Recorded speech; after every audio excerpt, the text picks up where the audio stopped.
Functional interface क्या होता है, इसको हम एक डेफिनेशन के तौर पे समझने की कोशिश करते हैं कि एक फंक्शनल इंटरफेस एक तरह का इंटरफेस है जिसके अंदर केवल और केवल एक अब्स्ट्रैक्ट मेथड होता है।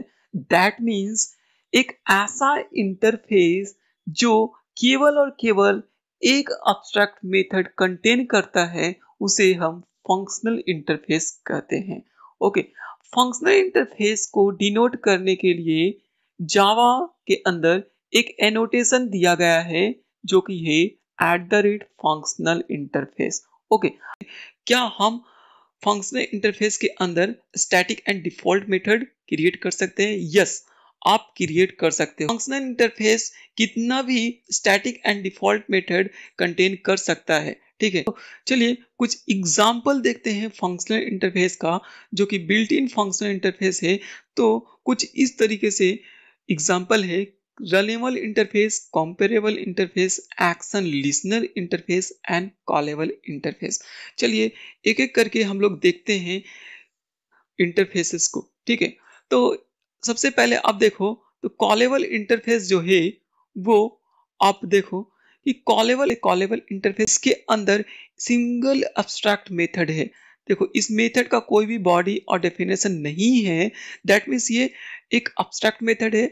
तो इस इंटरफेस के अंदर सिर्फ और सिर्फ एक एब्स्ट्रैक्ट मेथड है, दैट मीन्स ये एक फंक्शनल इंटरफेस हो गया, ठीक है। तो आप देखो कि इस फंक्शनल इंटरफेस को डिनोट करने के लिए, इंडिकेट करने के लिए यहाँ पे एक एनोटेशन का यूज किया गया है जिसका नेम है @फंक्शनल इंटरफेस। ओके, एग्जांपल है कंपेरेबल इंटरफेस। अब कंपेरेबल इंटरफेस जो है वो कंपेरेबल इंटरफेस के अंदर भी देखो कि एक ही एब्स्ट्रैक्ट मेथड है, कंपेयर टू एब्स्ट्रैक्ट मेथड है।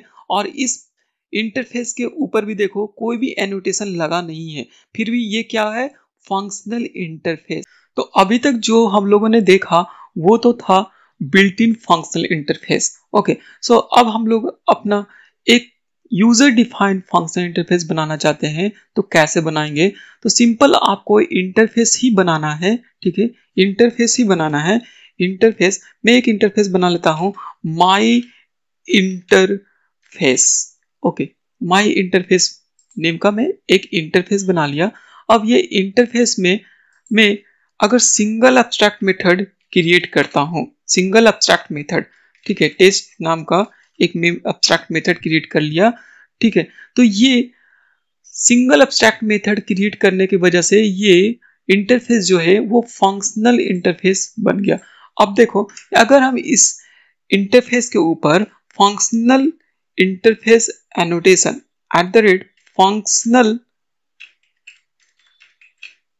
फंक्शनल इंटरफेस एनोटेशन अगर हम लगाएं तो इसके ऊपर कोई भी एरर नहीं आया। देखो यहाँ पे कोई भी एरर शो नहीं हो रहा है क्योंकि ये फंक्शनल इंटरफेस है और फंक्शनल इंटरफेस के ऊपर हम @फंक्शनल इंटरफेस लगा सकते हैं। लेकिन अब हम इस इंटरफेस के अंदर कोई अनदर एब्स्ट्रैक्ट मेथड क्रिएट करने का कोशिश करते हैं और देखते हैं कि क्या होता है, ठीक है। तो अब देखो जैसे ही मैंने एक दूसरा एब्स्ट्रैक्ट मेथड क्रिएट किया, अब देखो यहाँ पे एक एरर शो करने लगा। तो अब देखो यहाँ पे एरर शो हो रहा है और ये एरर क्या शो हो रहा है? इसकी वजह से फंक्शनल इंटरफेस एनोटेशन जब हमने लगाया है और इसके अंदर हम एक से ज्यादा एब्स्ट्रैक्ट मेथड क्रिएट करने की कोशिश कर रहे हैं, तो क्या बोल रहा है? My interface is not a functional interface. क्योंकि हमने एक से ज्यादा एब्स्ट्रैक्ट मेथड क्रिएट कर दिया इस इंटरफेस के अंदर, तो ये इंटरफेस अब फंक्शनल इंटरफेस नहीं रहा, तो हम इस एनोटेशन का यूज नहीं कर सकते हैं, ठीक है। तो जैसे ही हम दूसरा एब्स्ट्रैक्ट मेथड क्रिएट किए तब यहाँ पे एरर शो होने लगा। अब जैसे ही मैं डिलीट करूंगा फिर से एरर गायब हो गया। तो इस तरीके से हम क्या कर सकते हैं? फंक्शनल इंटरफेस क्रिएट कर सकते हैं जावा के अंदर। यहाँ पे आप देखो बाय डिफॉल्ट जो इंटरफेस के अंदर मेथड जो होता है वो एब्स्ट्रैक्ट होता है, तो हम यहाँ पे एब्स्ट्रैक्ट कीवर्ड यूज नहीं किए हैं।